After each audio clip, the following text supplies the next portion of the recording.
work, and I got to a point where I felt a little bit uneasy, like I knew there was alcohol was affecting me somehow, but there was nothing in my mind. There was no feeling of drunkenness. There was no feeling of reward. And it was really disturbing because I was sat there with this girl. I was in a club, and I've obviously had the sexual dysfunction as well. So just to be sat in this club with sexual dysfunction and inability to get drunk was just like torture. I just thought, this is ridiculous. I can't do this anymore. And like when I drove back the following morning, I was just in tears. Hi, I'm Dr. Joseph Witt-Deringer. It's my pleasure to be joined again by Simon. Simon suffers from PSSD, and he has come back today to have a chat about the effects of alcohol when you suffer from PSSD, which is really interesting and something that I think is probably one of the most unique symptoms of this, and it's something that was completely not on my radar at the start. Everyone talks about the genital numbing, but then shortly after, I heard a lot of people describe emotional blunting, and emotional blunting to the level where you do not feel any euphoria, or when you drink alcohol. So Simon recently had an experiment where he consumed a lot of alcohol, and he's here to kind of talk about it. So, Simon, thanks for coming back. Maybe just start us from the beginning. Talk us through kind of like your use of alcohol before, what that was like, and then how things changed when you developed PSSD. Okay, so from the age of sort of 17 when I started drinking until 22 when I started SSRIs, that was my sort of end of sort of university years. And I wasn't a big drinker really at uni. I didn't have this like craving for alcohol. I do remember having some really big nights out and having pretty bad hangovers.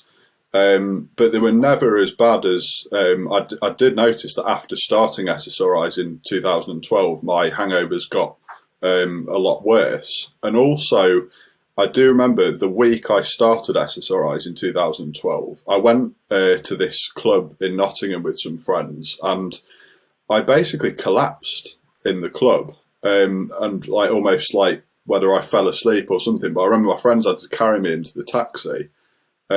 So my point is, before SSRIs, I feel like I had a normal reaction to alcohol.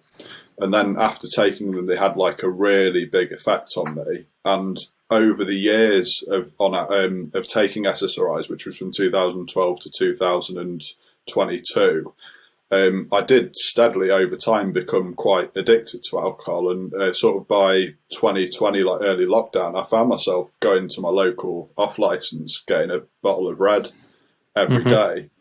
And I've spoken to a lot of people that have got a family member's got an alcoholic in his family, and he's like my sister's fella, and his mum is very badly alcoholic, and I found out recently that she's on antidepressants. So I think there is a link, and I know there have been a few articles. I know David Healy did an article on the RxISK website about SSRIs and a link with alcoholism. So I do feel that there is a link there. Let me ask you this, because this was something that David put on my radar as well, and something I was not aware of. But it's not just him. I think other people have mentioned this in the medical literature as well.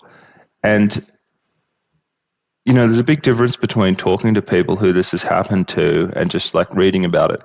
And the one person that I've spoken to who's had this problem before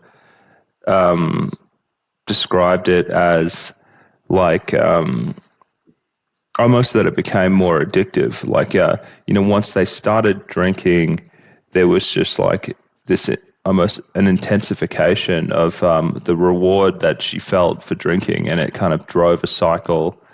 And that was really interesting, because I thought there could be many different ways, that this could spur on, binge drinking and things like that. Maybe people get jittery on antidepressants and they feel a bit more anxiety, and then they want to, drink more to cover it up. But that was the only, that was the one thing I heard about it. So I'm not saying that was your experience, but I'm just kind of curious. Like, do you recognize like how, like, what it was like kind of going from pre-antidepressants to on antidepressants, and how like what was going on kind of like in the moment that led to drinking like heavier at the time. Yeah.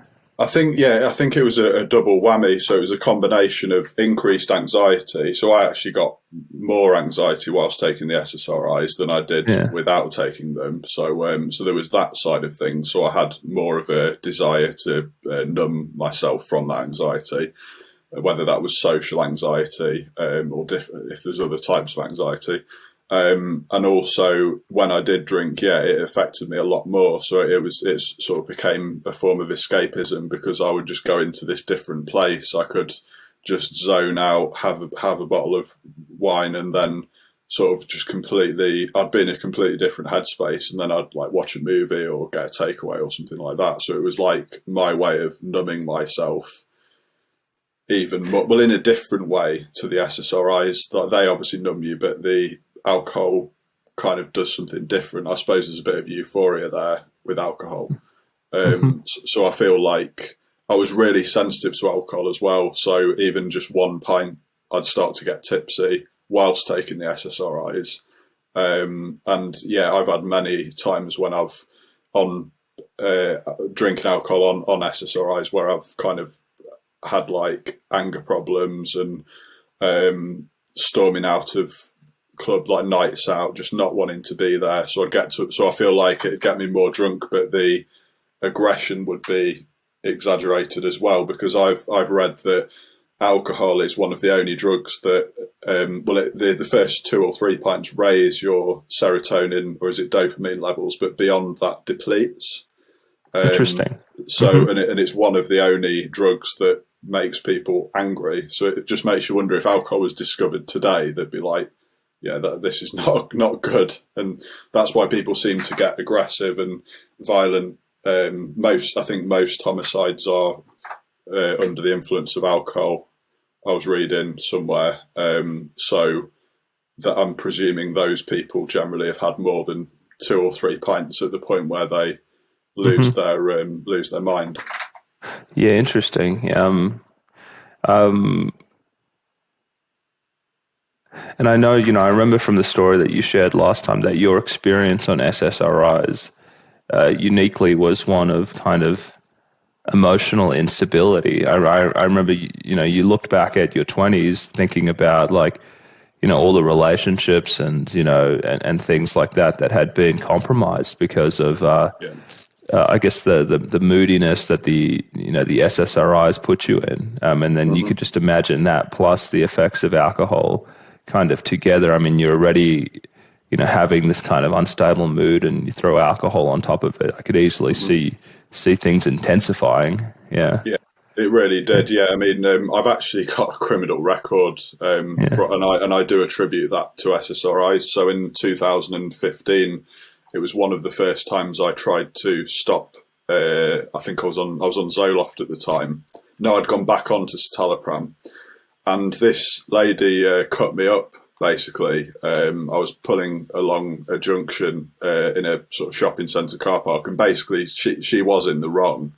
And she, if I'd driven any further, I would have gone into her. So she got me into a corner, basically. And I basically just flipped and grabbed her door and pulled it against my car, like aggressively, like really like pulled it. And I dented her door, and it didn't seem to do any damage to my car. And then I sort of yelled at her and then drove off, and then slammed my brakes on. She went into the back of my car, and then I jumped some red lights, and then I lost her, and I ended up getting fined like £1,200. Did I get banned from driving? I didn't get banned from driving. I got fined £1,200, and then I got a criminal record. So the amount of incidents, and we're all ultimately in control of everything, but I don't think the SSRIs helped. I'm not the kind of person who would get into those kind of situations normally, and that was on my way to work, and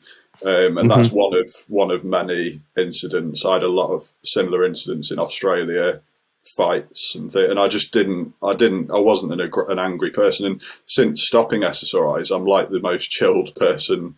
I still get angry about stuff, but it never turns into anything that could, compromise my employability or anything like that. So yeah, it's just like I say, life ruining. It's not just the relationship side of things, but it did make me a very angry person. I think like the valve or whatever that stops you from doing something stupid was definitely dysfunctional while I was, and the anger got a lot worse when I was stopping SSRIs. When I was during the discontinuation, it just went.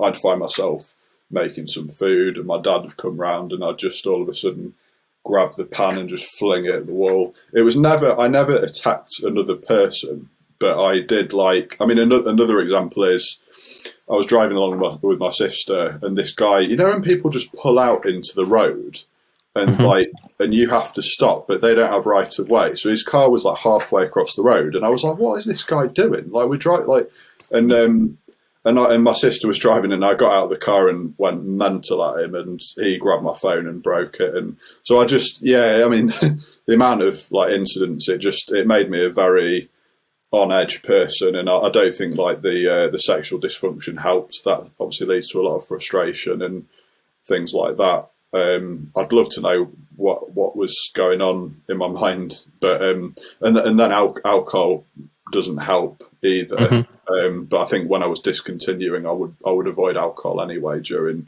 tapering. So I don't think alcohol had much to do with that. But there were times when I was taking the SSRIs where I'd be drinking alcohol, and I feel like that would have exacerbated things as well.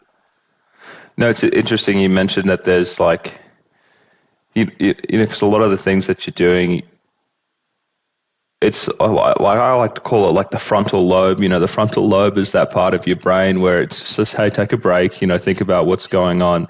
And it's like everyone can do that to a certain degree, but then there's a threshold that you cross sometimes where it's like animal brain takes over, and you don't even know what you're doing until 5 minutes later or something like that, and it kicks in and just goes, what the hell are you doing? What are you saying? Yeah. And I have heard this before, and I mean that's again, the same seems to be an effect that unfortunately some people experience on this medication, that threshold before the animal brain kicks in, is even lower down, and so people go into this kind of blind rage state easier than they would otherwise, and it can kind of happen.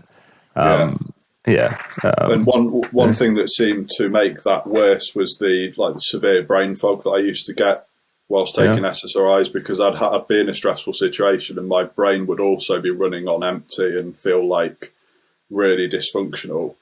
I'd have slurred speech, and I'd get angry about that as well. And I don't have that now, so the brain fog has completely gone since I've stopped SSRIs. I had it for about a month after stopping, but now I don't have any brain fog problems at all, which is at least there's one positive there. So and also I got really, one thing I also noticed while I was on SSRIs, I was really sensitive to loud noises. So there was a guy, a kid skateboarding out the front of my house, and I'd go out and go, do you mind? So he was doing half pipe or quarter pipe or whatever outside my front door, and I was just really unnecessarily annoyed at that. And now I don't care. I just don't care now. So there's things like that I'd get really angry about as well. So I'd just be a very miserable, frustrated man whilst taking them, and I just thought it was. I don't know what. I don't know how I managed that long taking them when they were doing so much harm. They were pulling me apart at the limb, really, in terms of everything from relationships. Well, I'm gonna talk to you about that later on, because it's been something that I'm really interested in. But let's go. Let's talk about alcohol and the effect of alcohol. I guess after you developed PSSD, because I think because like you said, you're during your SSRI use, you became a fairly decently frequent alcohol user. Bottle of red a day, I think you were saying. So what's that? It's got to be 3-4 glasses or something like that. So what happened after you developed PSSD in terms of the effect alcohol would have on you? So I stopped SSRIs in June to 2022 last year, and in October I went on holiday to Spain, and I got really drunk there and felt the effects of the alcohol. Then I went, and I had quite a lot, like of spirits and things like that, so I could feel alcohol then. Then I went away again it was like late November last year. This was to Portugal, and I went on a big night out, hostel, bar crawl thing, and I managed to drink loads. I had a bad hangover in the morning, but I didn't feel that drunk while I was drinking. And this was like, I must have had 3 pints and about 6 like Red Bull and vodka type drinks, and I just felt completely sober. I was carrying the other people back to the hostel at the end of the night, and I just felt like completely sober. So that was unique for me. And then roll on to, I mean, more recently, I haven't been able to feel any effects of alcohol. So we're now obviously June 2023, so it's been a year since I stopped SSRIs now. And I went out in the UK in Exeter. I actually met a girl who's had iatrogenic harm, but different type. I won't say her name, but I'm just like, at the stage of life I'm at the minute, I'm trying to meet other people who are in the same situation, like, or similar situations, because it's just something to keep me busy. And but anyway, she doesn't have PSSD, so she was able to get drunk. But I. So we were just on this night out, and I had 3 beers, 3 pints of like IPA, Indian Pale Ale, felt nothing. And then we went to this club, and I was like, well, I like the taste of it. So then I just had double vodka and Coke after double vodka and Coke. And I got to a point where I felt a little bit uneasy. Like I knew there was alcohol was affecting me somehow, but there was nothing in my mind.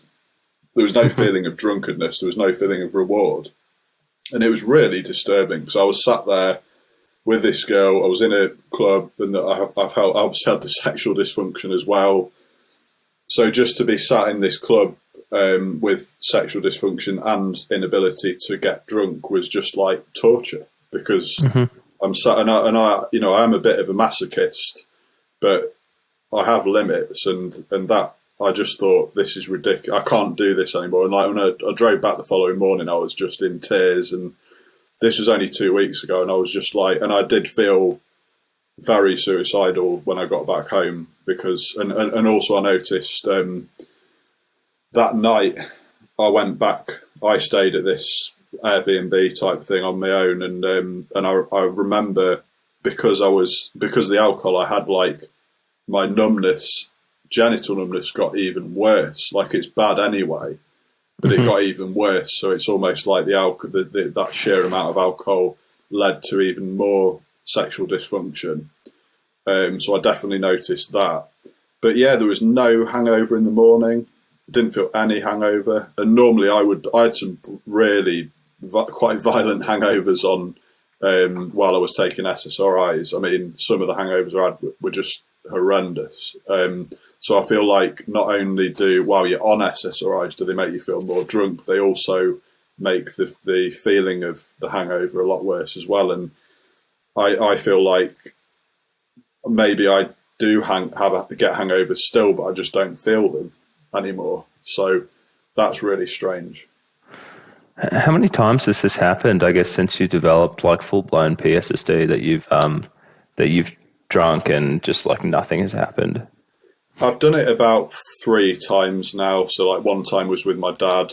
We just went to this spa nearby that him and my mum and members had, and I just had a few nice beers after, and I just felt barely anything. And it's almost like each time I do it, I feel less and less. And I'm meant to be meeting a friend later today for a pint, but I won't. I'm not touching alcohol now, because what's the point? There's no incentive to. It's probably doing harm. I mean, if it's my nervous system's all messed up, then I can't see how adding more neurotoxins in to the mix are going to help things. So I just but it's grim, because I can't even enjoy alcohol now. It's like, what else do I lose? Like I've lost everything, and Have It's you just really difficult. have you have you experimented with any drugs recreationally to see whether you've also had a loss of drug effects, whether it's cannabis, or any other kind of stimulants or anything like that? Yeah, so only in little doses. So in Portugal, the hostel tour guide had some hashish. They get a lot of it over there on the boat from Morocco, and I had a drag on that and felt, I guess, a little bit. And later on in the year, this was kind of February time. I caught up with some friends locally and had a toke of their joint, and I barely felt anything. So it's not just alcohol, and since then I haven't touched anything like that. I mean, that was really just. I mean, and I was feeling so low at the time because I was sat in their car and they're all raving to music, and I was just sat like, I don't feel anything, like in the back of the car, and I was like, what I've got to lose? I'll have a toke on a spliff. May as well. It's not I'm already damaged goods. So yeah, so that didn't have any impact either. I talked to Anmol, who was another PSSD guy who said he went to do like a full on, I think it was like a DMT. No, wait, no, it was ibogaine. I think he did ibogaine in Canada somewhere, and he said he felt like nothing during it. Just maybe some small visions, and that was it, which I thought was really, really interesting. I mean, that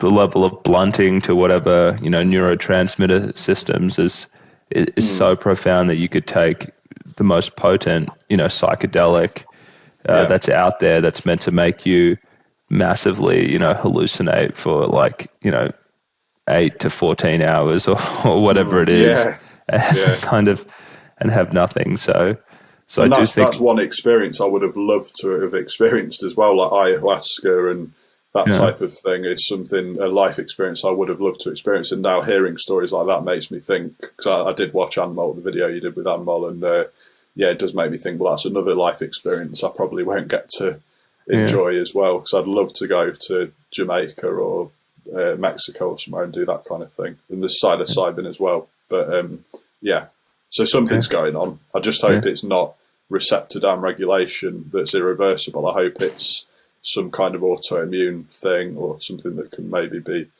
switched off at some turned around at some point. But well, Kelly's going to get back to me soon because she's doing IV. No, is it Kelly? I think it was IVIG. Kelly. IVIG, and then I mean, if that helps her feel better, like the ionophoresis that she did previously, then it's, at least in some people, it would be suggestive of some kind of autoimmune type problem going on. And so I'll have her back on here to talk about it later on. That'd be really interesting. Yeah.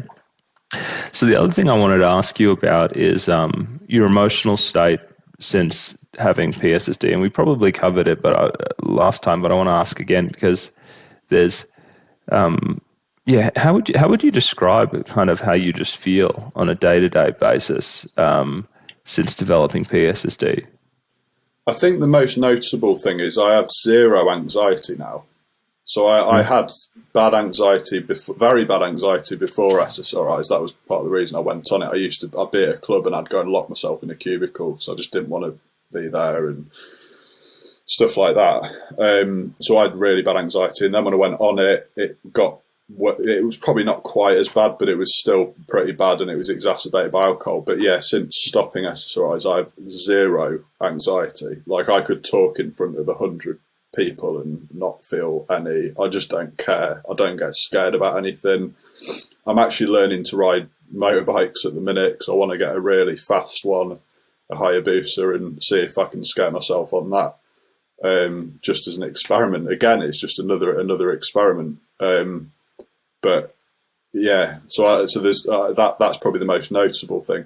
In terms of emotional state, I mean, in terms of like rational processing of my situation, it's just grief. It's repeat trauma. Every time I leave the house and I see a happy couple, or it's really difficult, and I don't go to the gym anymore. I've built a gym at home So I've got like a rowing machine and a running machine in my living room. I am basically just a hermit, and I leave. If I need to leave, I'll go to the doctors. I used to see my parents like every other day. I've seen them like twice this year, and they're only 15 minutes down the road. And I went a few weeks back, and I was there, and my younger sister was back from Portugal, my older sister was back from London, and they were just getting on with their lives. And my little sister was like, right, I've got to go, I've got yoga. And I just got this sense that everyone's just carrying on as usual. And I was in the back garden, castrated and asexual, in the hammock with the dog, which was okay. Chilling with the dog's always nice, but not being able to have a pint, which I used to love doing in my parents' garden, having that, the sexual dysfunction as well, and the emotional blunting. And I just stormed out the house. Like, I can't do this. And I said to my dad while I was walking out, he was like, are you staying for dinner and stuff? And all of this, if I had my emotions back, I would be in pieces. And like my dad, I think as I mentioned last time, my dad's got cancer, but it's kind of non-aggressive. But like, I should be making the most of every moment right now. And I just don't feel any love for my family, really. And I can't, I find it really difficult when like my parents kind of pretend that everything's okay. And even though they're probably really struggling, they are struggling, because I did a non-anonymous story in one of the UK's biggest newspapers last week with my face showing. I think I'm the only person in the world who's shown my face in any newspaper talking about PSSD. But I don't feel any fear from that either. I don't even feel embarrassed because I'm so emotionally numb. Yeah. So I'll do anything. I'll go on TV and talk about it if I have to, because this is hell. And to get out of it, I'll do anything. That's interesting. So yeah, do you so when you're in the hammock with your dog, and you're there, and your family's kind of getting along with their lives and all of that, how do you like, is that just like the kind of the cognitive thoughts that are telling you like, I can't do this anymore, everyone's getting along with their lives, I can't, kind of participate in life, like, or is there like, do you feel like a certain kind of like emotion or sadness or pit in your stomach? Like, what is, because you describe like a lot of, not having anxiety, but is there a part of you that still feels pain in some way, or is it like a cognitive kind of pain where you're just like thinking like, oh my God, this is so bad, look how disconnected what's that experience like? I definitely feel the negative emotions, and so yeah, there's definitely no numbing there. When I first found out about PSSD, I'd be like crying uncontrollably. But one thing I did notice was when I got back from the night out recently, where I did the experiment, so I'd obviously had a lot of alcohol. The following night after that, I got home and I had like a full-blown panic attack. Like, I was hyperventilating, and this very rarely happens with me. And it was obviously a combination of the situation and the overload of alcohol. And I rang my sister, and I was like, I was so bad. Like, I so much emotional pain, and and I like smashed a glass on the floor in my bathroom, and not out of anger, just out of like, I just didn't know what else to do, and I just thought, sod it. And then so it was like glass everywhere, and I was like lying on the floor, and yeah, it was a mess. And but I managed to talk to my sister for like 2 hours. My older sister's like, we're like best friends. I mean, she gets in the States, and she's been on Zoloft for 7 years, but as far as I know, she's not got PSSD. She stopped about 2 years ago. But like, yeah, so we have a fair bit in common, and at my lowest ebb, she's always there, and I'm there for her, kind of thing. But like, yeah, it was probably the worst I've been since getting PSSD. Yeah. Okay. So another reason not to touch alcohol again, because as bad as I am day to day, that alcohol experiment made my mental state considerably worse for a number of days after. I've heard some people say that that during the hangover they experience brief windows of return of sexual function. I mean, you may have seen that as well on some reports on the forum, but people. Oh, I've seen it. Yeah, I didn't experience it. Yeah. Strange, really strange stuff. So tell us. So I've seen the Telegraph, the Telegraph news cutout, but you've also been sending like journalists my way and different folks. What happened since we caught up last time? I don't know if you were already doing this before, but you have been a lot more active, yourself, but also kind of raising awareness and things like that. Could you kind of talk us through that?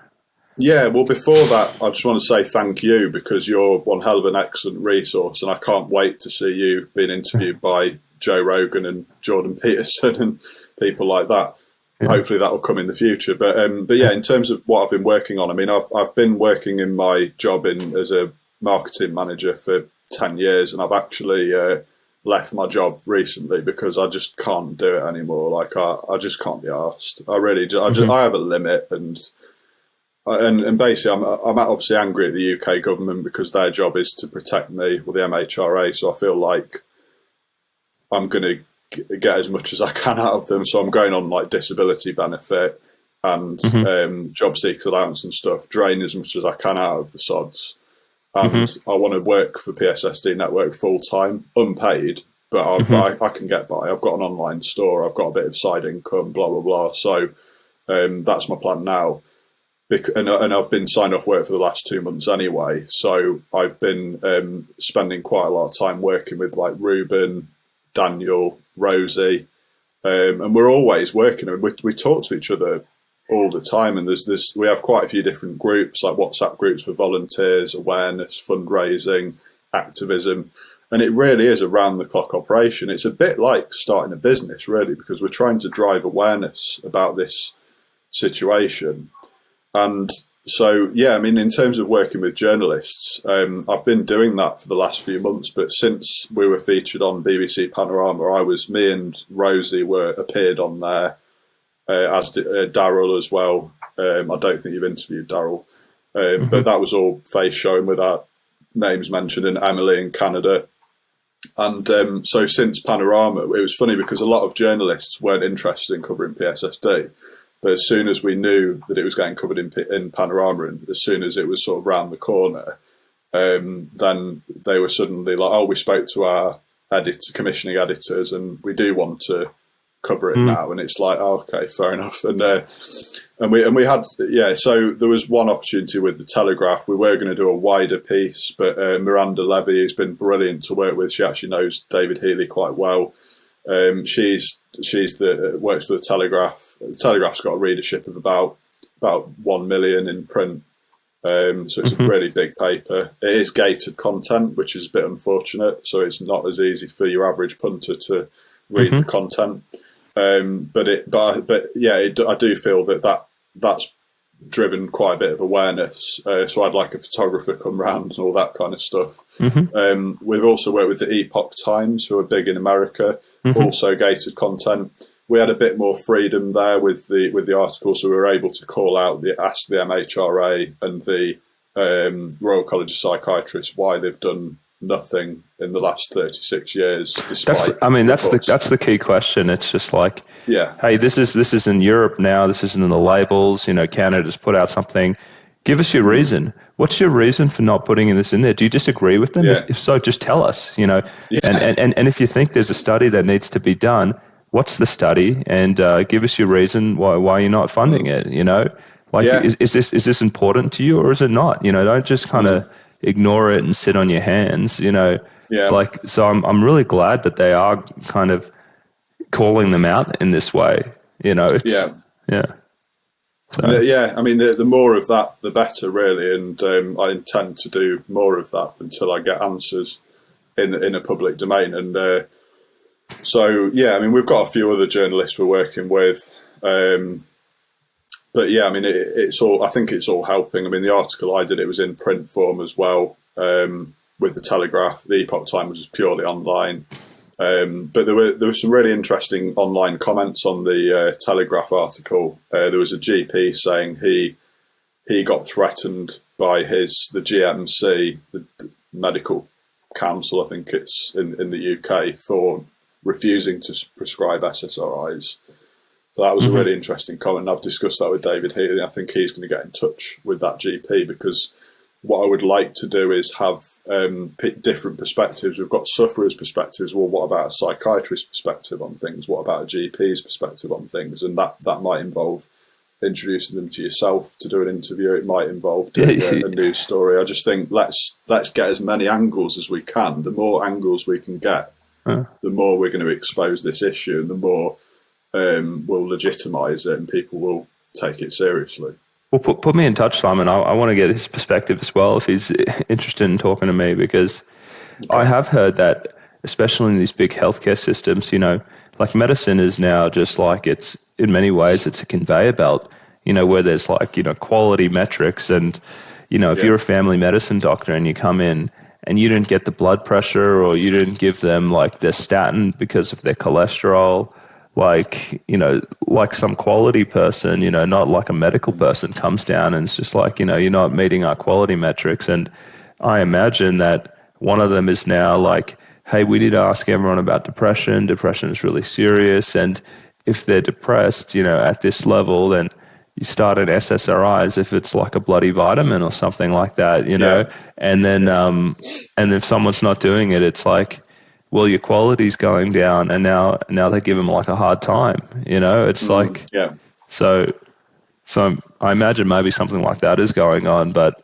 I mean, it's kind of like horrific how these things kind of hijack the way medicine is practiced. It's way too easy for people to get prescribed SSRIs, and like my sister went recently to her GP, and she just said she was having relationship difficulties, and they said, oh, well, we've got citalopram, we've got sertraline, take your pick. And thankfully she knew about what's happened to me, and she ran for the hills, but a lot of people aren't so fortunate. And I think, globally there's 100 million people currently taking SSRIs. There's probably 250 million people globally that used to take them or currently take them. And I don't think more than 1% of those people have ever heard of PSSD. So there's just an enormous, you're talking the population of Russia and Western Europe. It's a lot of people just taking something that they don't know the damage that could be caused. So there's just this mass of people. And there's a lot of people who are against, they call it pill shaming and that kind of thing. So it's very hard to get through to people like that. So it can be very frustrating, because we're trying to get people to notice that there is a very real threat to these drugs that can often happen only after discontinuation. Yeah, the whole thing on pill shaming is interesting, because like, me or you or David Healy or someone talks about the drugs on, a article somewhere just saying, hey, oh, by the way, some people are getting hurt by this. And then, people come out, or our governing professional organizations could come out and say, yeah, you're stigmatizing, taking medication, you're making it harder for people to do this. Maybe you're encouraging people to stop their medications, and that's dangerous. You're going to worsen, you're going to increase the chance that they're going to become suicidal. And that's like the implicit threat that's kind of been, pushed out, because it's always mentioned in all of the academic literature and things like that. And through a lot of the patient organizations that are funded, they kind of, sound that line as well. And it's just nuts, because it's like, do you think we hold a flame to what's happening in a pharmaceutical company that has like, $50 million budget to hire like 5 or 6 different physicians and medical writers and, operations coordinators who are just pumping out, academic literature and going to conferences and doing poster presentations, and every single thing that comes out of these companies is so well thought out, with, what they're going to say in the article, and everything has, a commercial bent. I mean, it's a bloody business, and, people should know that. And it's and so they come down on, the one or two people out there who are just saying, hang on, there's a bit of a risk. But, in the background, I mean, these are some of the most heavily financed kind of marketing, groups ever. And they're just like pushing the drug like crazy. And it's funny you should bring that up, because my older sister has worked in pharma PR for quite a long time down in London, and she's leaving that line of work because she doesn't agree with the morals. And I think she's had times where she said, shouldn't we be talking? It was a drug for cats. She's worked for all sorts of different things, and there was a drug for cats, and she said, I think she questioned, maybe we should put in the communication that there's things they could do, like dietary changes, so that they don't need the drugs in the first place. And I think her line manager said, well, no, that's not going to help our revenue stream kind of thing. And so there's things like that. And then my younger sister worked for a company based out in Texas, and they're a reputation management company who shall remain nameless, but they basically are tasked with an objective to flood Google News with a particular line of comms. So if I don't know, like for example, if antidepressants are getting a bad rap, then their objective will be, let's put some press releases out that say that sort of communicate the benefits of antidepressants. So that's been really interesting to sort of hear their two perspectives on things, one working on the pharma PR side and one working on the reputation management side. They're very sneaky, and neither of them work for those companies anymore, but that it's given me an insight into how they work from a sort of third party outsourcing perspective. And then they've got I was interested how with BBC Panorama they managed to speak to Wendy Byrne at the Royal College of Psychiatrists, but there was no open interviews with the MHRA or Pfizer or any of the pharma companies. So it just shows they really are impenetrable fortresses, and even someone like the BBC. That's the that's the main playbook that I see, is just to ignore it, and then just to keep on flooding it out. The positive stories, like you don't even address it, seems to be, and then you just kind of compete with like just the volume of information where you just don't mention it. And you've got people like Dr. Adrian James, who's was the president of the Royal College of Psychiatrists. I think he's on his way out now. And the same day, you've got people on his post saying, why has the Royal College done nothing about PSSD? There's people taking their lives. And then that same day, they put a post on Twitter about this award ceremony. And it's just like, it's like a parody account. It's ridiculous. And you've got organisations like this that just don't give a damn. Yeah. Or they really don't give a damn at all. And I've heard there is quite a lot of factionalism going on within these organisations, though. So there will be people within these that they're sort of internally where there are whistleblowers. There will be people like you and me who have a moral compass and there's too much of an iron vice-like grip at the leadership level where change can't happen. And I didn't, until I got PSSD, I didn't realise how corrupt the UK's medical system was. I always thought it had my back, and now it's been a real eye-opener. Yeah, well, let me tell you something, and I'll tell you what you think. I mean, the more I've kind of sat in this world, and I think I told you, I worked in 3 different pharmaceutical companies, worked at the FDA, kind of. So I've seen behind the veil in many ways, what goes on, and it's. You follow the money, and there's a lot of money and prestige and career advancement that comes with working in pharmaceutical companies, and that's not just like being like a speaker or anything like that. So most academics, if you're let's say you're the head of psychiatry at a big university, maybe a very well known one, most of the people that get there running clinical trials. Because they're essentially, they're on the forefront. They're investigating maybe the use of a drug for an off-label indication. So maybe, one drug gets approved for depression, and now they want to say, hey, is this good for, PTSD, and they go to Oxford or some kind of nice university over there, and then they go, well, there's this patient population, maybe this is useful. So they'll do like these spin-off studies to see what this drug is doing in these different treatment populations. And a lot of this is funded, by pharmaceutical companies. So that, we'll give you the drugs, we'll give you some administrative support, we'll help you get this study done because we think it's really important. And then kind of the academic gets to say, I'm the primary investigator for this big, multi-site clinical trial with thousands of people coming through. We're investigating, the use of this drug in this new patient population.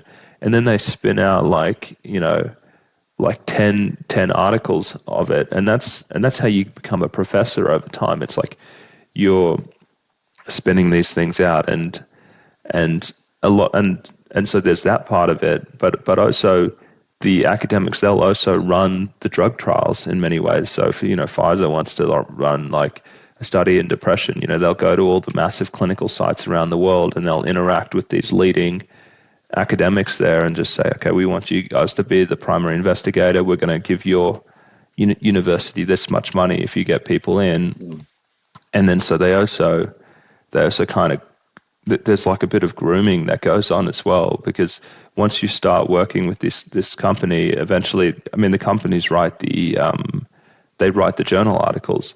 And so you're there with 10 other people on there, and they'll give you like a draft and they'll say, and they just won't mention anything about side effects, or they'll downplay it, or, they'll try and tweak the language so it sounds fine. And then, all of a sudden your name's on a paper that's saying, drug is effective, side effects are minimal, this is really useful. And they've kind of got you to sign on the line. And the academic is just kind of stoked, like, this is great for my career. Here's another article. This is one more step towards my professorship. And so they're kind of tied into this this thing. And, maybe they've been in meetings where, there's been 10 people there and they're like, hey, should we mention something about this side effect? And then, someone else has said, oh, we don't want to make it a bigger deal than it is, and then they're like, oh, yeah, right. Yeah, we don't need to mention that, And so they get everyone kind of almost kind of signed on to this is what we're going to say about it. Because, who wants to say that they're, part of a clinical trial for a drug could be incredibly dangerous? Most of these people are, they have an ethical compass, like a lot of us do, but then there's also a lot of careerism. They want to advance, they want to have the impact that they want. And so part of being actually successful in a career, it's not being like a contrarian. It's kind of going with the flow, and just kind of letting things go through that help you. And they're dealing with a million other things. So that happens, and then the rank and file psychiatrists and family medicine doctors, they're out there reading articles and practicing, and then all of a sudden they see all of this positive journal articles, articles that minimize the risks of the side effects from people who used to run the universities that they came out of. And they go, who the hell am I to go against Professor so-and-so? This was the guy that trained me, and I'm no one compared to him, at least in the professional academic space. And so it's kind of stifled in that way. And it's almost like some kind of it's dystopian in a way, because, you said, I thought that these people were out here to kind of protect me. But then when you kind of pull the curtain back, it's a whole bunch of just normal kind of corporate social dynamics and careerism, and just people kind of just, out for themselves in some way and not really caring. And that's horrific. Because you think about doctors and, all these doctors are out here, they're reading the literature, they're going to protect me, they're scientists and everything like that. But even the rank and file doctors, that can be really far from the truth as well. Some of them are just they're just clocking in, and they're just saying, well, these are my quality metrics. This is what I need to meet. As long as I put everyone who meets this threshold of depression on an SSRI, I'm going to get my bonus at the end of the year. And if I see this many people, then, and they feel good about it as well, because they're like, well, this is what the professor at the, at this university says. I've seen their article, and they say I should just, really be active in the treatment of depression because it's such a serious illness. Yeah. I shouldn't tell anyone anything bad about it because I don't want to discourage people, because I've read that everywhere as well. And, so they become almost production line workers, and it's just like a nightmare. The more I look at it, I'm just like when it goes wrong, bad. people in my position are set up to have no power or control if it goes wrong, and it's and when you look at the studies, it's they're able to cherry pick. If the study doesn't get the result they want, then they rinse and repeat. And even when they have gone well, I'm not sure which SSRI it was, but it had a 40% beneficial but positive for placebo and 55% for the SSRI, which equates to a 15% efficacy. Mm-hmm. I'm sure going for a run has a greater efficacy than 15%. So it's such a minute, so few people benefit. But think about what they leave out. They say that, and they're like, okay, maybe there's a difference. How long? What's that, like 3 months or something? And then the drug develops tolerance. Like so much of it is like, oh, it's a benefit. And then people go, oh, global benefit in my life. But it's on a scale. It's on a scale that picks up the fact that the drugs can be somewhat blunting. Okay, how about a scale in there that shows, how did people go in their relationships over the same period of time? How did people go at work over the same period of time? So like so much of it is about like what you leave out.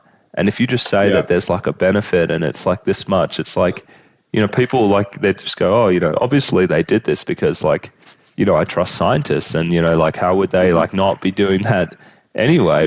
But it's really like it's in the gaps, it's the things that they don't mention, that when you think about it later and just go, this is what these drugs are studied for, like, 12 weeks max. They just look at this one domain of functioning, and then they say they're safe and effective. It's like, and you've got 2 million people in the UK who've taken SSRIs for 5 years or more. I took them for 10 years. So you've got so many people. There was no review. I never had a text or a doctor ring me and say, crikey, you've been on them for a while. Yeah. There's no checking process. Yeah. I think but my problem might have been is because I was moving a lot to different doctor surgeries, but there should still be I bet if you, even if you don't move, sometimes it just becomes like, oh, he's been on this medication before, I'm just going to continue it, Yeah. He's obviously doing okay with it. They don't say, oh, he's been single his whole life and he's got anger problems. Stuff like that. But the only other point I wanted to make about what I was surprised about was that, to my understanding, like the MHRA, for example, they aren't even involved in the drug trials. They just they check the test and stamp approval at the end. Is that the case? So they don't actually monitor the tests. No. They're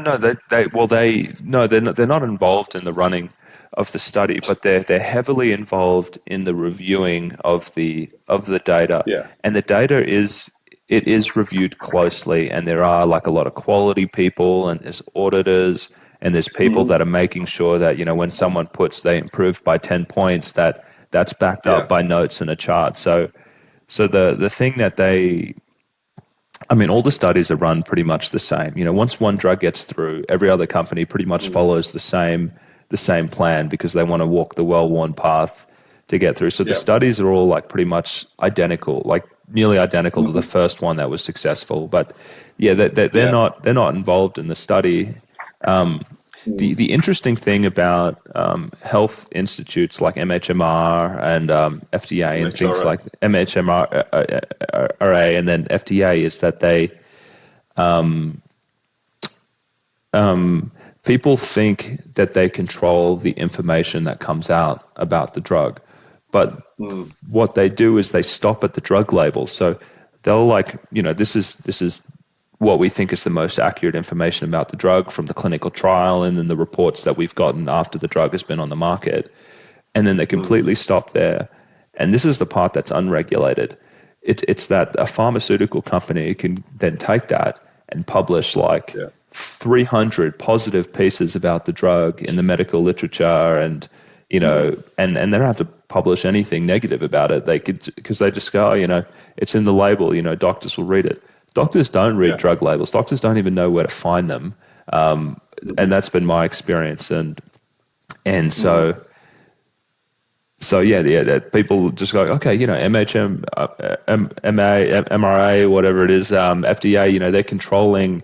They're controlling the information that's getting out there. Then they're not. They did the little package insert, and then they've moved on to other things. And And I think the only sort of sensible approach to SSRIs and finasteride and Accutane is, if you were to go and do a bungee jump, you have to sign like a waiver that's got like skull and crossbones on it and says there is a very real chance that the rope might snap.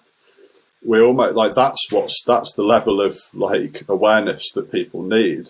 Yeah, like your life might be wrecked irreversibly by these drugs, and it's not even like the label is one thing and the black box warning's good, but really there should be a completely separate document that says, wait a minute, you can take one of these and your life will never be the same again. Well, no one would take them, obviously, if that was the case. But they do it. That's what's needed. They can do it. I mean, that is a risk mitigation thing that they do sometimes, and they do it for Accutane. Not about the sexual dysfunction, but they do it for birth defects, which is a really common side effect of Accutane. So all young women, they'll sign it. Well, this is the US. I don't know if it's in the UK. I imagine so. You guys tend to be a little bit more conservative than we are over here when it comes to drug regulation. So they, you have to sign like, I'm going to, be on contraception. I'm going to make my partner, wear a condom as well, because I understand that if I get pregnant while I'm taking this drug, my fetus will come out with a good chance of serious abnormalities. So for some risks that are so, dangerous, and I mean, well, like for some things they do it, but for others they don't. And I mean, the other thing in the EMA, which is kind of interesting, is that they put PSSD in the label, but then they decided to not do a public communication about it, where they send out the message to all the physicians. I mean, they can do these things. I mean, these are decisions that drug regulators are making, and they're saying, oh, we don't think that we need to tell physicians about this. We'll just like pop it in the label, and then no one's going to read it, but our ass is covered. But like, because it's that same thing. People also think, oh, regulators, a drug regulator is also going to say, well, if I look in the medical literature, if we do this, all of our colleagues, because they're all psychiatrists, are going to think we're really extreme, because every single article that I've ever read by all these people that trained me in my universities are saying that these drugs are mostly safe and effective, and, we really need to encourage people to take them. Like, they also experience like the same social pressure, that's been kind of created by this, by kind of almost promoting all of the people that are, linked to the clinical trial kind of, I guess, industry and all of that. So, so. And going back to the BBC Panorama documentary, there was a sort of crucial moment in that episode towards the end. It was actually where the people like Rosie and I was shown talking about the impacts of PSSD, but it said in 1991 the MHRA received reports of enduring sexual dysfunction, but they decided, it was the fateful moment, they decided that there was insufficient evidence to do anything about it. And so there will have been a group of people that decided there isn't enough evidence. And had they done the opposite, well, then people like me wouldn't be in the situation we're in now, I guess.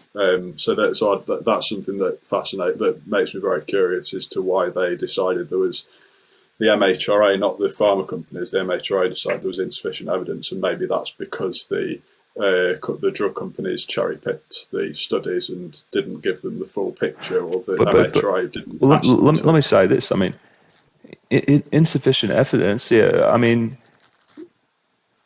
well, what do you need? That's the follow-up question. Okay, so because let's say this is an uncommon effect, and I think it is. Uncommon is probably the right way to describe it. It's not happening in everyone, but it's happening in a large enough group of people that is very important. So you might not detect that in a clinical trial with 5,000 people. Maybe there's one person who gets it, and you just go, oh, random chance, and it's or maybe this only happens mostly after people have been on it for several years, and the studies are not that long. And so if you're going to say, you, Rosie, Darren, whoever's out there, oh, these people, they sent in these reports saying they had enduring sexual dysfunction, and there's not enough evidence because this is not from a clinical trial, and it's just a handful of reports.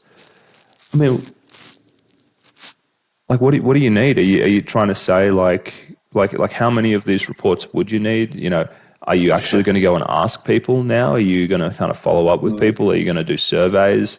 Are you going to, they're not going to run a clinical trial or something like that, because it wouldn't make sense to kind of capture something like a drug effect that is not very frequent.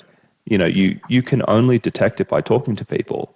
And so insufficient studies, what are you talking about? Like, do you think you're going to be able to go to like a database and try and mine like a big healthcare database and find people who have this? I mean, we don't even have like a coding term for PSSD because it's not recognized. So, I mean, that study, it's unhelpful, impractical advice. It should be, there's not enough evidence here right now, but now we're looking, we're looking closely at people who are having this. We might even actively start interviewing people, but they don't do that. This never happened when I was at the FDA. I bet it doesn't happen for other drug regulators. They just look at the paper form that comes in. They go, oh, too many alternative explanations for this. This came from the Scientologists. Insufficient evidence. But it's like, pick up the phone, and just go. And then you would learn that it's not just sexual dysfunction. There's problems with alcohol. There's problems with emotional blunting. And things like that, and they're not doing that. They're just saying, "Oh shit, this sounds scary. This is really unusual. Let's just say there's no evidence," and kind of like, and move on without any kind of plan or making any sort of effort to like talk to these people. I would love to hear if anyone listening to this who submitted something to any healthcare agency, whether anyone ever reached out to them, because it was not something that I ever saw. Working at the FDA, and I bet that is never happening. So, yeah, it's bad. Very bad. Yeah.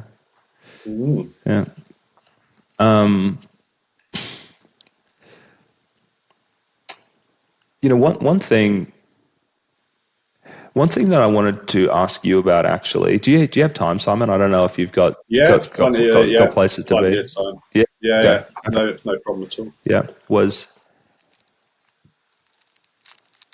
you ended up on the drugs for 10 years. There must have been a certain like almost I don't know if programmed is the right word, but I like to think about it as like I feel like people start off knowing in their gut that, okay, I'm having problems with depression and anxiety, and maybe this has got to be due to something going on in my life, and maybe I need to go and chat with someone or take some time or, figure some stressful things out. I think that's how people feel innately. And then like over time, like things have kind of been hijacked. The narrative has been hijacked to say you have a mental illness and maybe you need a medication, and you've kind of like been programmed in some kind of way to think like, oh shit, like I need this.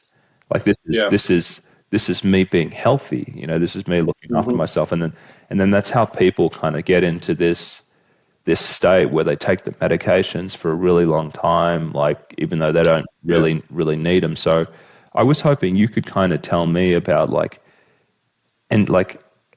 what did you hear like growing up about the drugs? What did you heard from doctors? Like, how did you even kind of? I'm assuming you maybe innately came from that same place where it was like you feel like, I don't need a drug for this, and like this means something else. To ending up on that drug, and then eventually that something changes, and you just go, holy shit! Like, what have I been doing for the last 10 years? Like. But walk us back to the beginning, because I think that's really interesting, that state of mind where someone ends up on those drugs chronically. Yeah. There's usually a tipping point. There's a pivotal moment where people get into the state of mind where they feel that they've got a deficiency and that can maybe be fixed with SRI drugs. And so in my circumstance, it was 2011, my uncle committed suicide, and I don't know to this day whether he was on antidepressants. I need to find out, but I don't know how I'm going to find out. But like he was a property, he got scammed and all sorts. And so once that happened, I was like thinking, oh, maybe there's some genetic predisposition to like, low serotonin or something like that. So that was one factor.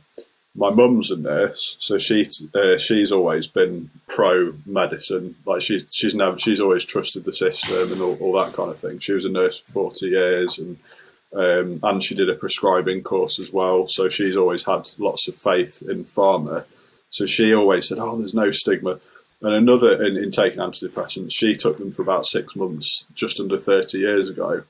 And also another factor was, funnily enough, The Sopranos. Tony Soprano takes Prozac in the show, and he sees a psychiatrist. And so I thought, well, you just take these things, and there's no stigma. And I do wonder whether the drug companies were somewhat involved in that show with HBO, because they were trying to I've got a theory, they were trying to normalise the use of antidepressants. Like if you can get the head of the New Jersey Mafia taking antidepressants, I'm sure maybe it wasn't that. Yeah. But it makes you think when you and maybe if it's not even directly involved in it in some way. I mean, like Prozac had such a massive influence on American culture, and was just so heavily marketed, and it really made Eli Lilly. It took them from kind of a middle of the ranks company to a multi-billion-dollar company. Johnson and Johnson, Pfizer type drug. I mean, it was the drug that made Eli Lilly like a big name. Kind of like half or more of their profits. So. But that's interesting. Yeah, please keep on going. So you see your uncle. You hear this thing about serotonin deficiency. He commits suicide. Your mum's been on the drugs. You see it on TV. All of these, and I didn't really. I think I just walked into it blindfolded, really, because I had really bad anxiety at the time. But I think that was the worst thing. So I'd finished uni. And I was trying to get my life together, so I took up running, I quit smoking, and I feel like the quitting smoking, because I smoked all the way through uni, that will have triggered some anxiety as well. It's got to, going off, having that nicotine out your system. So there were loads of factors, really, and so I just thought, I didn't even think how long I'd be on it for. But I think Peter Breggin discusses it in one of his videos, which I found really disturbing because everything he says just rings so true. And he talks about how these SRI drugs can spellbind you. And I do feel like I was spellbound by them because they numb you to the point where you trivialise the side effects. So you get the sexual dysfunction, you get the mood swings and things, and then it just reinforces your belief that you're broken in some way, when actually, if you think about it rationally, and that's not the case. And I just remember whenever I'd try and come off the antidepressants, I'd sort of feel alive again, and I'd start questioning and fixing things in life. And I think that's the biggest problem with antidepressants. They make you okay with poor life choices. So if, for example, you've got a terrible diet, you're in an abusive relationship, you're in a crappy job that you hate, you're getting bullied, taking antidepressants makes you okay with those things. It can make you accepting of those things. So rather than question the status quo, and I think that's what happened to me. So I settled for bad relationships and bad life choices and things like that. And I think that's the most dangerous thing about these drugs. One of the most dangerous. So it's like there's this two hits. There's one, the drug, chemically makes you tolerate a situation that was inducing anxiety, more, so it numbs that. But then there's also, they package this idea that comes in where it's just like, maybe some people have innate problems, whether it's chemical imbalance or whatever you want to call it, that like, and you need to be on it, and like, and that kind of locks you in. Yeah. Yeah. So it has that impact, and there were loads of other problems. Like I gained a lot of weight after starting antidepressants that I wasn't able to shake off until I stopped. So there's links with diabetes. There's clear links with SSRIs and diabetes, and I don't think there's a direct link. I don't know if it has a knackers your kidneys, but I think it's an indirect cause where you enjoy food more and alcohol more, and then you gain weight, and that makes you more likely to become diabetic. So there's loads of different adverse effects that they can have. Some people get really into their identity as being as being severely mentally ill, because I also think as you kind of go through that and maybe you sit in that bad situation and maybe you gain some weight and things get worse, that there can also be some almost like a reassurance from the identity that, I have a mental illness, here's why, like, I can't, sort my life. Here's why my relationships suck. Here's why, like, sexual dysfunction is not working. Did you feel like, I mean, was that ever something that was going on as well, that like the idea of being sick was helpful in any way or reassuring in any way in understanding your life and I guess why things weren't going, the way you would have wished? Yeah, I think the fact that I was like telling myself, I've like, because of all the side effects, I was like, I'm definitely depressed, even though it was the side effects, not the actual whatever was going on before I took them. So yeah, so that reassured me, made me think that these antidepressants I was taking, it was like proof that I really do need them. It was there was that, and all the side effects to me weren't signs.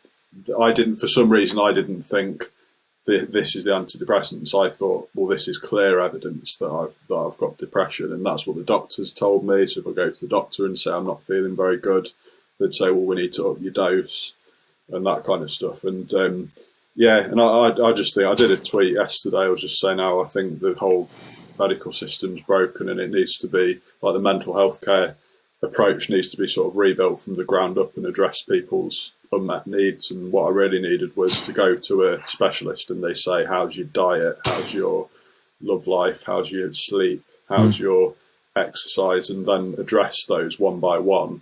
And also things like trauma. Like I sort of bit of trauma from a young age, and that won't have helped either. And so there's so many things, and that's what haunts me, is there were 100 things I could have addressed before. It's just a lazy solution to a much more complex problem is just to prescribe someone SRIs. Yeah, and it's also really disempowering, right? Because all the things you mentioned that you wish someone did with you was just like, hey, hey Simon, you've got some control over your diet and your exercise, and maybe things that you could have done to help you with your anxiety, and maybe there's a way we could kind of learn about the effect of this trauma in the past, and so you could have a better understanding about how it's impacting you now, and now you can navigate it because you really see it for what it is, and all those things. Those are empowering ways to kind of help someone versus, hey, you've got a problem, like you need this drug, and like that's the only way you're going to get fixed. That's your only way out, and and there's no discussion about how long you need to take them for or anything like that. And I've tried a lot of things whilst on the SRI drugs, like yoga and meditation, and I found them really beneficial. But since developing PSSD, I don't, like, they just don't feel that, because there's a lot of trauma going on in my mind. So I sort of shy away from things like that. But there's things like mindfulness and meditation that I think had I done that instead, I mean, it could have worked so well. It would have really helped me out a lot more than just numbing everything and making me okay with the situation I was in. And I think the biggest thing that antidepressants did to me was they didn't make me feel in control of myself anymore. I felt like I'd lost that spontaneity, and I was just like comatose for like 10 years. It was almost like rape, really. It's like being held hostage. Mm-hmm. Like as soon as you take them, you kind of lose your ability to sort of think outside the box and be creative and things. And I got into like a really unhealthy relationship when I moved to Australia in 2012, and that wouldn't have happened if I wasn't on the antidepressants. I would have been a lot more switched on and a lot more like, I don't want to be in this. And just so many decisions over that sort of 10-year period were different, simply because I was numb to everything and I didn't really care about the consequences of anything half as much. Tell me again. I know we probably covered this the first time, but what was the tipping point from you when you went from this kind of identity of like, I'm broken, I need these drugs, they kind of help me, to just actually reaching that point where you just go, this is actually like not going to help me, and I need to like, something's really wrong. I mean, was there damage? Was it this betrayal? Like, how did you after 10 years on the drug, how did it kind of tip to just being like, actually, like, this model is bullshit? Yeah, so there were a number of factors, but the one thing I did address was I read a book called The 4-Hour Work Week and also Rich Dad Poor Dad, and I realised I was living a very materialistic lifestyle. I had like a M5 on the drive, and I was just living a bit of I wasn't thinking about myself. I was my life was led by extrinsic values rather than intrinsic values, and I feel that I was too obsessed with like the rat race with work, and I had a bit of an epiphany. I thought, I'm going to live a really minimalist lifestyle. So I basically started thinking more about how I can grow, like develop as a person, and then things like having numb genitals suddenly became a priority list rather than something to do with cars or traveling or something. So I did a lot of sort of introspective thinking for a while. And then I took up, and part of that I took up tennis, and I met a girl at tennis, and we got on really well. And then we just kind of, she was seeing someone anyway, but I kind of like fell for her, and I was not good because I decided it wasn't good for me to hang out with her anymore because I had feelings for her. And then I went through this whole trauma process where I was just crying every day, and I had a real rough time. And this was while I was on the antidepressants. And also around that time, I was seeing someone that I met like online dating, and we had sex, and I had like this like severe genital numbness, and I just realised the antidepressants aren't helping me like with the feeling low. It's normal to feel low. I got so low from like this girl at my tennis club that I'd never see her again and all this kind of stuff. So that's probably to do with like unhealed trauma or something. I don't know. So there was that, and then there was the fact that like the physical problems, like the numb genitals, and so there was those two things. And then I thought, well, I'm kind of tapering off. I decided to start tapering off which was on citalopram at the time, which I fully finished sort of late June last year, and I tapered over like 2 months. So I was kind of doing it anyway, but there were other factors that compounded it, and then it wasn't until like December last year that I found out about PSSD.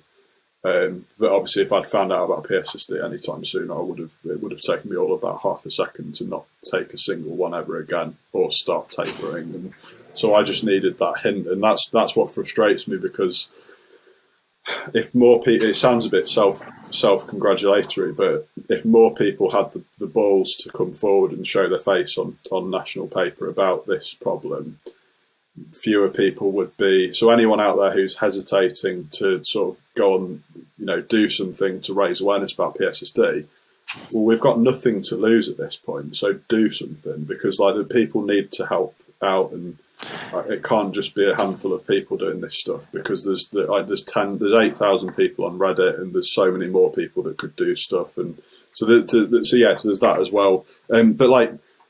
Yeah, so I only needed a few little hints to stop taking antidepressants, but I think the biggest thing was like the numb genitals and that not being normal, and that was quite traumatic. And I think my numbness got worse as I kept going back on antidepressants, and got to a point where it was unbearable, Mm-hmm. and then so there was that as well. So it was kind of like having my heart broken and the numb genitals, and then and later on in the year, I went away and noticed the numbness again, and so yeah, it was just like luck, I guess, that I found out about this. There was something. But it's bad luck that it took so long. So definitely, I hear side effects can be the thing that kicks it off. But there was also like a shift in you. I mean, you started looking at things differently. I guess when you were engaged in more personal development and you were looking for, how could I really improve my life in non-pharmacologic ways? You're reading these books about finance and self-help and things like that, and there was something that kind of bubbled up within you that you started looking, outside, and that, one thing led to another, and then you're like, if I want to have a better relationship, I need to come off this drug, and then I decided I was like living beyond my means as well. Like I had a silly car on the drive and stuff like that, and I realised like I can't even afford this lifestyle, and it was that was where it all started, and I sort of thought, well, I'm going to live a more minimalist lifestyle, and then I had a to-do list, and it was and on that list was, why have I got numb genitals, and why can I not enjoy anything anymore, and things like that. There were other signs as well. So I got like severe brain fog that had just come out of nowhere, and I'd be on like work dues, and I'd be sat at lunch and my brain would just shut down. It was like some kind of, and that doesn't happen anymore. So I definitely had like a lot of issues like that got more and more traumatic. And also I was at like the Christmas do with work, and everyone was up dancing. I was just sat there like, and I actually said like, I can't be arsed, and it's like such a weird thing to say to like, and I did the same thing at like a summer barbecue with work. Everyone was up playing rounders, and I was like, I just can't be arsed, and it's such a weird thing to say. Yeah. It's off kilter, isn't it? And I was sat there with my beers, and so yes, there were loads of hints, and I don't know why it took me so long to notice. Well, some people get, I've. And you've interacted with these people, because I'm sure every time you post something about PSSD, there's going to be people in the comments, who are going to be, you're probably going to sense some like hostility and anger from them, and just saying like, because when you criticize the drug, a lot of people say you're kind of like criticizing their decision to take it and their identity, and especially if someone is earlier on in that journey, and maybe you would have reacted the same. I don't know if that's the case for you, but like, I mean, if you have that identity of being, hey, I'm depressed and I need this drug, and I have a serious illness. It's like, hey, you shouldn't be saying this stuff because this is a serious illness and we need this drug, and like you're totally dangerous. And I actually feel heartbroken. I interacted with a young man the other day when I was just out doing some errands. A really, really nice, friendly guy in a phone store, and I was getting a new phone, and when you're getting a business line, it says the name of the business, with during psychiatric consulting, and so he goes, you're a psychiatrist, and so I'm chatting with him, and he goes. And this actually happens to me a lot as a psychiatrist. You'll probably like kind of be amazed with how personal people start to share. But he's like, oh, by the way, I'm taking like Lamictal, and I'm also on, Wellbutrin, and I'm taking Vraylar, antipsychotic, and my doctor also recently started me on like Adderall, essentially, a kind of an ADHD stimulant medication because I was feeling really groggy in the morning. And I'm looking at this friendly guy who's like 21, who's on like 5 or 6 different heavy psychiatric medications, super nice. And I'm just like, and I just felt like this powerlessness, because I used to work with a lot of people who were not wanting drug withdrawal. That was how my practice started originally. It was, hey, we take all comers. So, if you had treatment-resistant depression, anything like that, we'd have you and we'd try and help you. And working with them and kind of seeing like how entrenched some of these ideas were about their identity and being sick, and they, I would bring things up like, hey, maybe we should try and bring you off of this, and it'll be difficult in the short term, but then it's better. Like there was a lot of pushback, about that. People felt really uncomfortable doing it because they're so in this narrative. And I'm looking at this guy in the phone store, and I just go, it's almost just like, hey, you know, I don't know his full story. Maybe he is the rare case that really needed to be on all of that. But as soon as I hear someone's on, like, you know, mood stabilizers and antipsychotic medications, and they're getting prescribed like Adderall so they can be more focused, I'm going, something's wrong here. You know, this is just like a chemical soup situation. I'm just like this guy's life is like actually being like fucked up by like in real time. I'm seeing someone here who's on way too much medication. You know, he's probably working in a phone store, and not to knock working in a phone store, but maybe he had more potential, and, you know, maybe he's dealing with some cognitive effects of the drugs, and, you know, not to mention, you know, if he's having difficulty in his relationships as well. And there's so many people out there, you know, who have stories like this. And I'm not going to, like, in a phone store, launch into a full-on conversation about, like, hey, by the way, you should think about this. You know, it's not my place. But I hear this all the time, you know, with people that I interact with. As soon as they find out I'm a psychiatrist, they start telling me about the meds they're on. Yeah. And it's actually heartbreaking, because I feel like there's this powerlessness there, and almost this kind of sense of watching like a car crash in slow motion, or a train wreck or something like that. I'm just like, this does not lead to like a pretty place. Like, this leads to a lot of despair and difficulty, and so you know, it's been something that's There's one thing I've been meaning to ask you, kind of flipping it, do a bit of a 180. Have you, obviously learning about PSSD, how long have you known about PSSD and things like, well, we'll focus on PSSD. How has that changed the way you practice? Because I know you're focused a lot on taking people safely off the drugs and making them aware, but, like, do you still prescribe SSRIs to people? Or you might not be allowed to say. No, I can. I'd just like to learn about your... Yeah. I think I've recommended it like once in the last 2 years, and pretty much the threshold for me now is, I mean, that you have to have such severe, debilitating anxiety that, you know, and even after I've informed them, you know, that it would have to outweigh the risk of someone developing PSSD, because, again, you know, not everyone is going to get it. You know, it's, you know, that figure, I think it's like 1 in 216. I don't know the article where it comes from, but, like, okay, let's just say that's accurate, or something like that. I would have to say, you know, that is like the risk of this person, because I think PSSD is like, it's pretty much like the worst thing that could happen, along with protracted withdrawal. Like, those two things are just miserable. So I have to think about that risk and think about how severe this guy's anxiety is, and then I make the decision. Also, in that decision as well, is like, have we tried other things? You know, have there been changes in your life? Have you, you know, is there a strong family history of this? I mean, the reality is mental illness is real. You know, there's some people who just come into this world with debilitating, crippling anxiety, and there can be an argument. So it's happened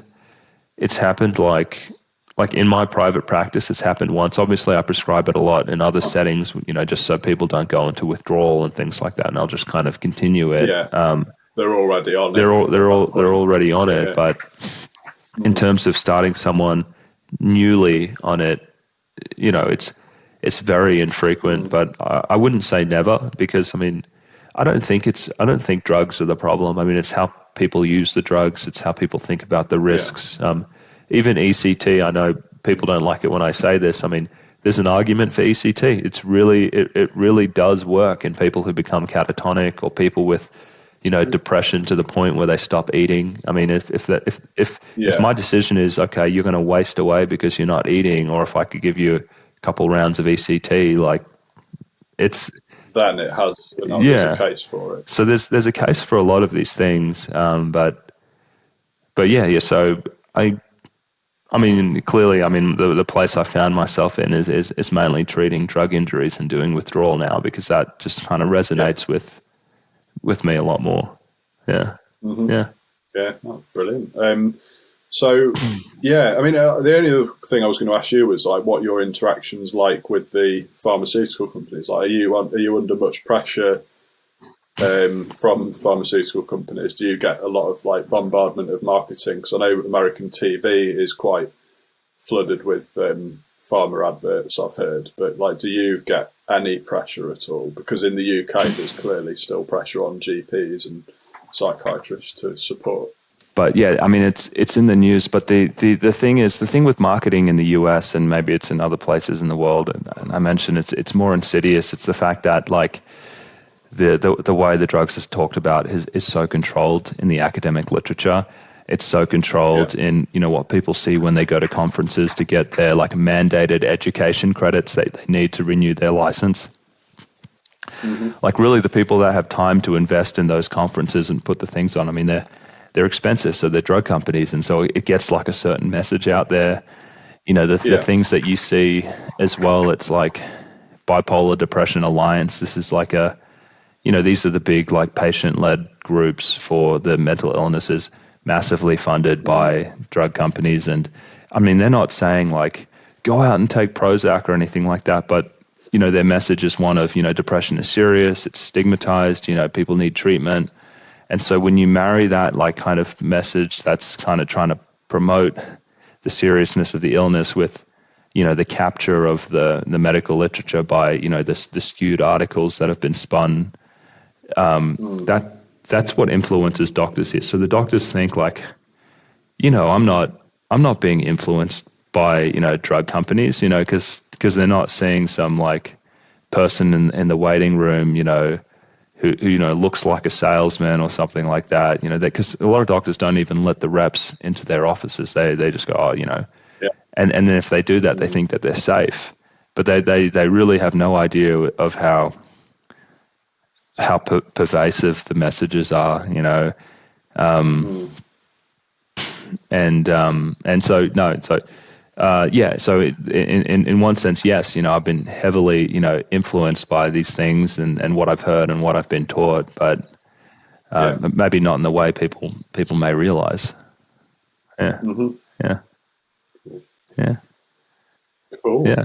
I don't think I had any other questions, but if you have anything, I've still got time. No. I think I'm good as well. I just want to say thank you for keeping me in mind, you know, with the journalists and all of that, and also for agreeing to come back on and have it and chat with me about your experience. And I just want to say, I do think that article in the Telegraph is going to have hundreds of people going to Google and going PSSD enter, and it's just going to be horrified by what they see in there, and you're going to make people have a lot of really uncomfortable conversations with their family medicine doctors. So, you know, good for you. Yeah. So someone's got it. Yeah. And it's, it's horrible because their lives will actually be made worse by being aware of it, but it's necessary. They deserve to know. Like, my life has been worse since I learned about PSSD.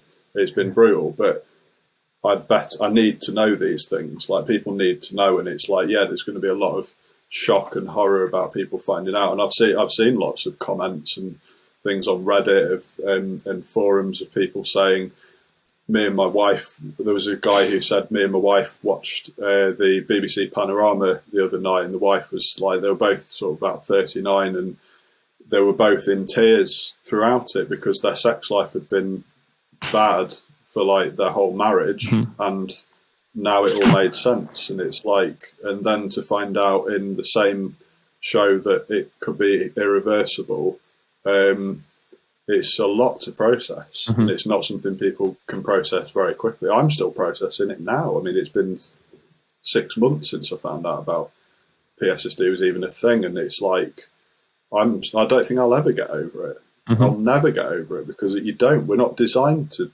have this kind of harm done to us. And isn't that crazy that you take the most vulnerable people in the community, maybe people who are depressed, people who've had childhood trauma, things like that, and then you do this to them?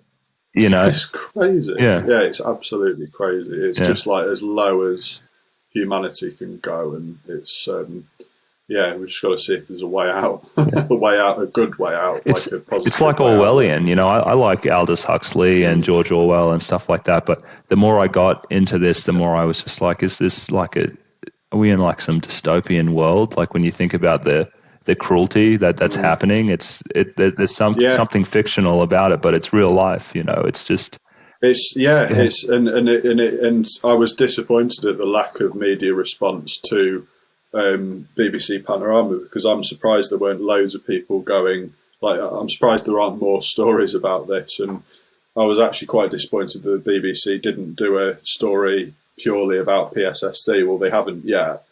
They did a story about the fact that 2 million people are, and I mean as in an actual article on their on the BBC website.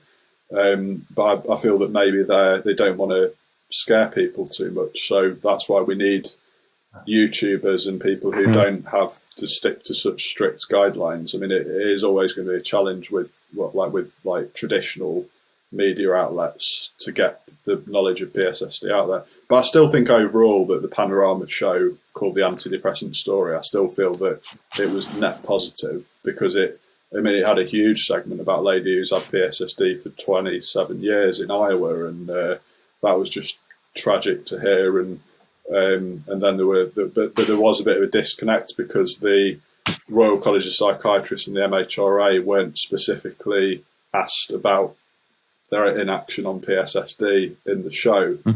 So there wasn't really much. It wasn't a very cohesive show in that sense. So I do feel that more work needs to be done in terms of helping clarify exactly what PSSD is and what the impact is on society. Yeah, I mean, they should be afraid, because if they go around now and change their tune, MHMR, I think that's what it is. Yeah, they're going MHMR. I just struggle with it. I'm gonna move on, but they're going to. It makes them look bad, and so there's also this inertia with drug regulators, to recognize risks, because the question that follows is, why did it take you so long? Like what were you doing? And so it's. But hopefully, if we get loud enough, that will happen. Yeah, as long as we have more people come forward, and obviously I'm quite involved in UK media, but there's 200 of however many other countries around the world, and there's places like Iceland that have very high use of antidepressants. Portugal has a very high usage, and more higher than the UK. So there's lots of countries out there where there's nothing stopping anyone from creating their own PSSD initiative in those countries. But in the meantime, I think, I'm obviously involved with PSSD Network, and our focus is mostly on the UK. Each one of these things is like a domino. If the UK changes its tune, then all of a sudden FDA is going to say, oh shit, Canada, UK, Europe, and then they're going to change their tune. And if they change their tune, the rest of the world pretty much follows. That's hopefully, yeah. So I see it like those coin machines at amusement arcades. You put a coin in and everything shifts forward, and we're just putting in another coin in, and hopefully one day there'll be a bit of an avalanche, and things will start to happen. But I feel like right this moment, if we take our foot off the gas, no, you can't. There won't be much momentum. So we have to keep pushing, and that's why. I don't know. That's why I think I can't really go back to work at the minute, because I want to sort of focus on. It would be too distracting. I mean, you'd be doing there working on something when there's something so much more important there. And you know what? Think about this. What if the kid of a member of parliament or something like that sees your story and goes, "Oh shit! This has happened to me," and then you actually have people with legitimate political power and resources who, it starts to hit them. It's close to their family. Someone realizes it. That's what all of these things do. I mean, you never really know. For a long time, I've been thinking this has to happen to a kid of a senator, over in the US for it to really take off. Yeah, but I think there's a million ways stories just like yours are going to. Be that little coin, and who knows what the last thing is going to be that causes the whole shelf to drop.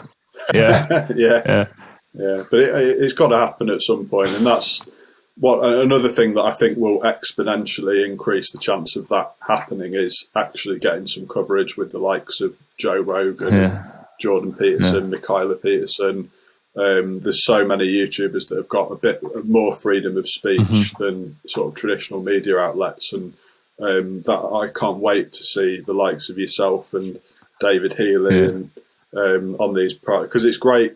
You know, it'd be great for you, for your business as well. I just think it's a win-win. Sure. You know, brand awareness for Whitdo in psychiatry, and it's, you know, and it's such a good thing to do. It will help so many people. So it's kind of like, yeah, it's big. PSSD is Big Pharma's best kept secret, and the sooner everyone knows about it, the less the overall damage will be. But there will be a lot of pain in the short term, but it's necessary pain, and people deserve to know. I'd love to. So if anyone could figure out a way to get me on Joe Rogan, or, you know, down with Jordan Peterson or something like that, I'll let it rip. You have my word, you know. Yeah. Well, watch this space. Yeah. Well, hey, Simon, thanks for taking so much of your time out of your day to chat with me. It's always a pleasure. Please keep in touch and let me know what's going on. I'm glad to help in any way I can. Cool. Appreciate it. Likewise. All right. Take care. Thank Bye. you.